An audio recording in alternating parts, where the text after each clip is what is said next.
This is so cool. In our travels to over 100 countries, we've taken quite a few flights. But some flying experiences are more special than others, and after our time in the Kenyan capital of Nairobi, it was time for our long-awaited first ever safari in possibly Africa's most famous national park, the Masai Mara. There are two options to get there, either driving for 7 hours or hopping inside a 40-year-old plane and praying that you make it there alive.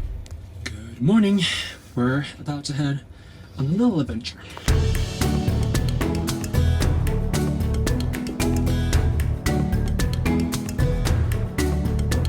Alright, pretty hectic to get here in time for check-in, but we made it. If you're flying with Air Kenya, you need to turn left when you go into Bolton Airport departures. Just FYI, our taxi driver didn't know about that, so got a bit stressful, but we made it.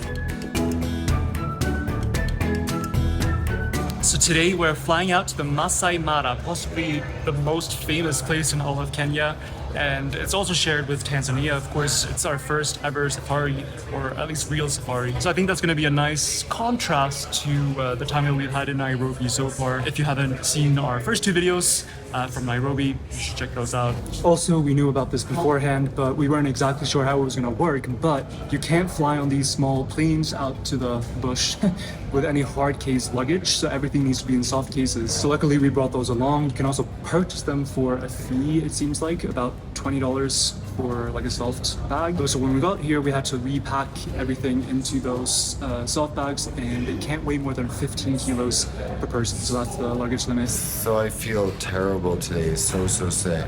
But as an aviation fan, it's kind of crazy because we're about to fly a Dash 7-100 over a 40-year-old plane that we've never ever flown. I've never flown it. So this is going to be interesting.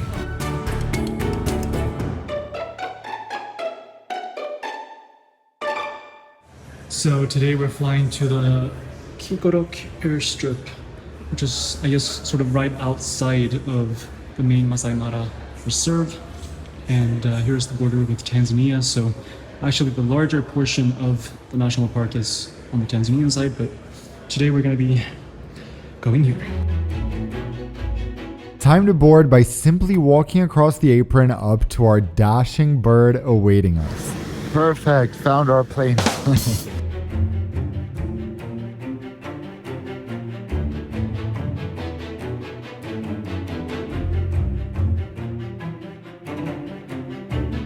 Alright, heading in.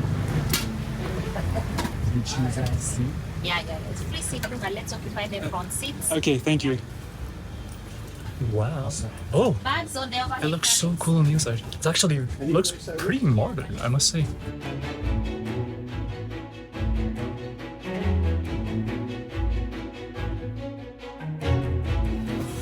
Look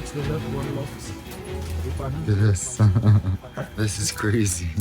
Let's see, do we feel? Careful. Okay. Sort of. Wow. Okay, well, we knew this was going to be cool, but this is pretty epic. We need an answer plan as you. Yeah, this. I was really too sick and tired to say anything here, but the pretty big tray table folds out like this, and the legroom was honestly way above expectations. Certainly better than most airlines that fly the more modern Dash 8. One of my favorite things when flying is looking at the route map in the in-flight magazine. If there is one, there's a pretty cool one.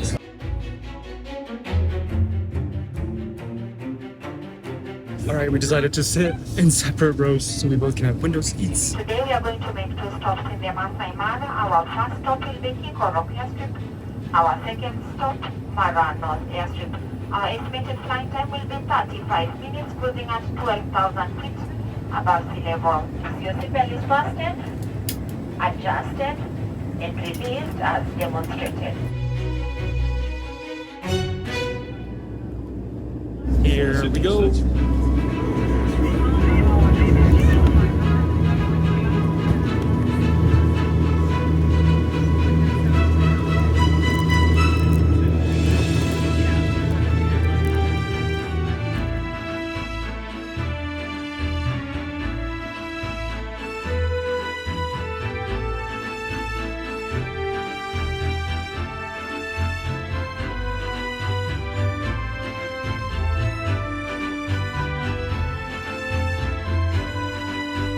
We've had a few flights during our travels that have felt like entering a new world, notably to uni in Bolivia and landing on Svalbard, and this flight will now be added to that list of special flights that felt unlike anything else. This is honestly incredible. The scenery is wow. And getting to see it from this super cool airplane, like what a surreal experience. Unfortunately, Dan was having quite a different kind of surreal experience.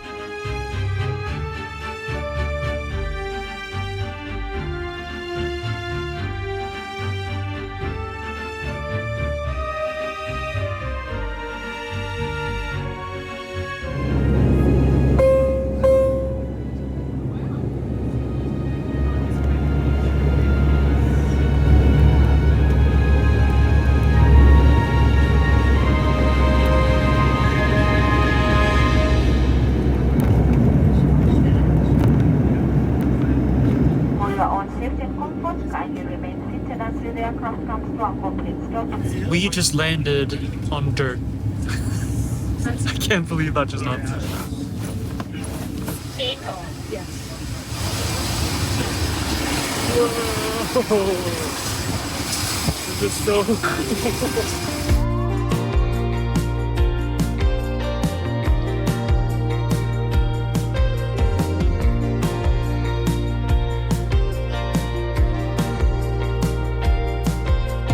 After touching down, we were welcomed by our safari driver Fintan, a Maasai girl/woman who turned out to be one of the coolest and most unique characters we've met during our travels. More on that in the next video from our safari experience.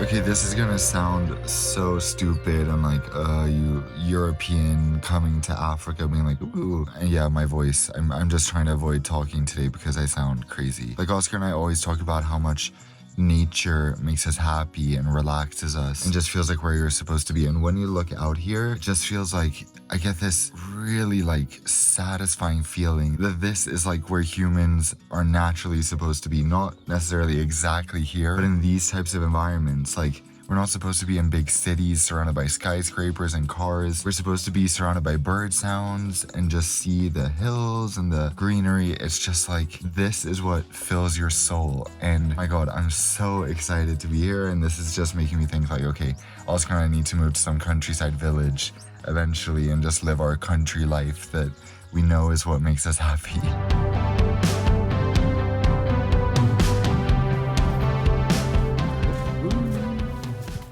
Do you need help pushing? Okay.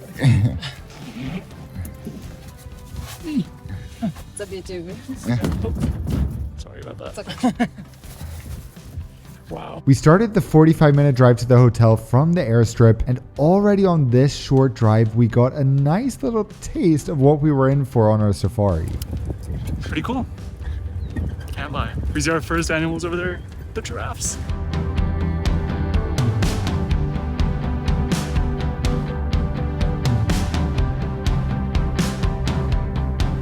So apparently, this is so amazing. There's 3 baby giraffes here and a mother. Okay. And apparently the mom is babysitting the other babies because they usually only have one, so she's babysitting them. The other moms are away doing other stuff. So the females stay by themselves and the males stay by themselves. The only time you find them true if they are mating or if they have a baby. So apparently the speed limit in the national park is 50 kilometers an hour, but we can't even go that fast really because the roads aren't in good enough condition.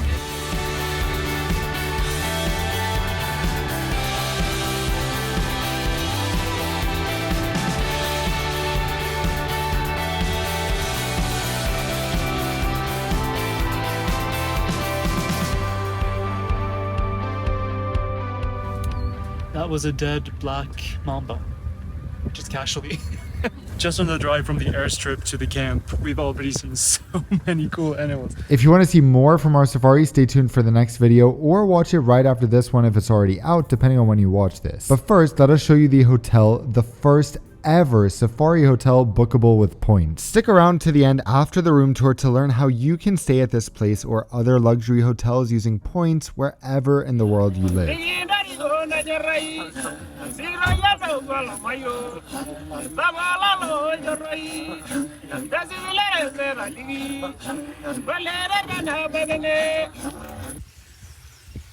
Welcome to our tent. This is pretty insane.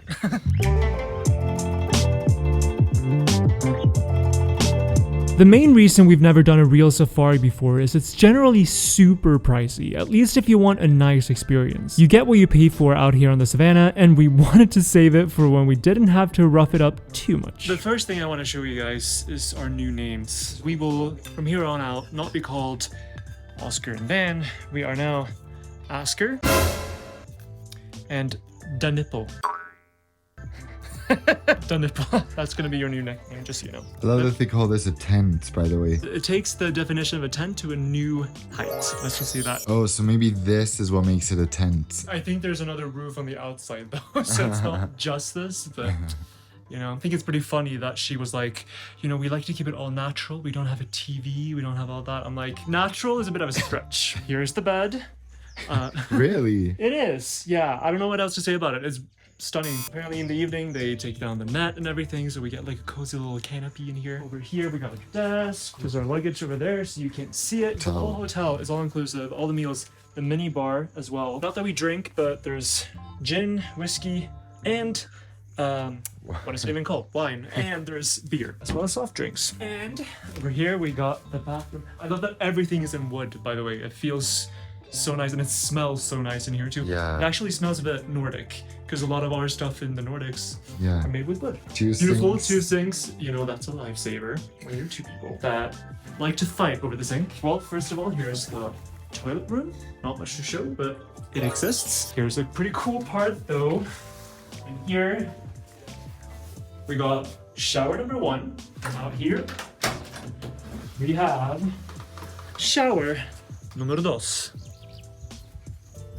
So she said no humans can see you, but the monkeys and zebras and Yeah, stuff. so our cousins Yeah. can see us, but that's fine. When people ask me, do I like camping? It's like, duh, I love camping.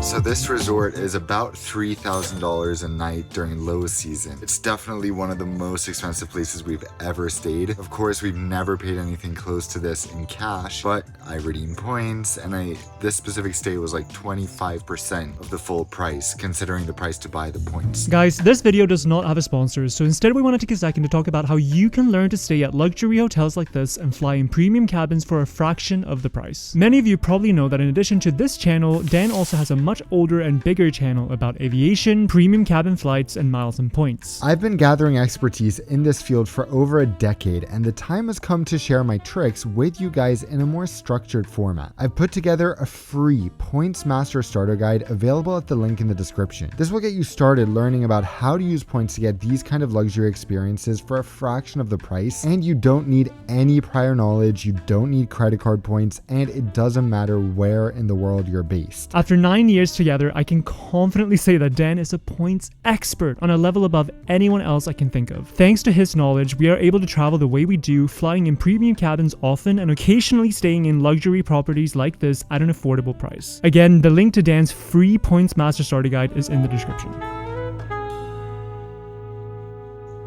Also, we're not done yet, because this is the main door, by the way, and it takes us out onto the terrace where, well, first of all, we have our little jacuzzi, which they can heat up on request. It's all solar powered, which is so cool. That's pretty cool. That's amazing. The coolest part of all this is our view right here. We see some animals over there, but I think it might just be goats.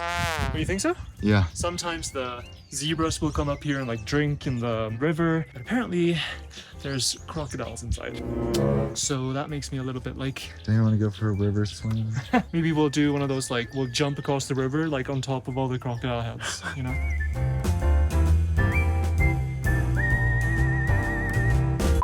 And we already managed to lock ourselves out of our tent. As we wanted to show you the terrace, we forgot to take the keys. And now we don't know how to get inside. And how do we call someone without a phone? On that note, thank you guys so much for watching as always, and we can't wait to see you in our next and final video from Kenya. Until then, see you around the world.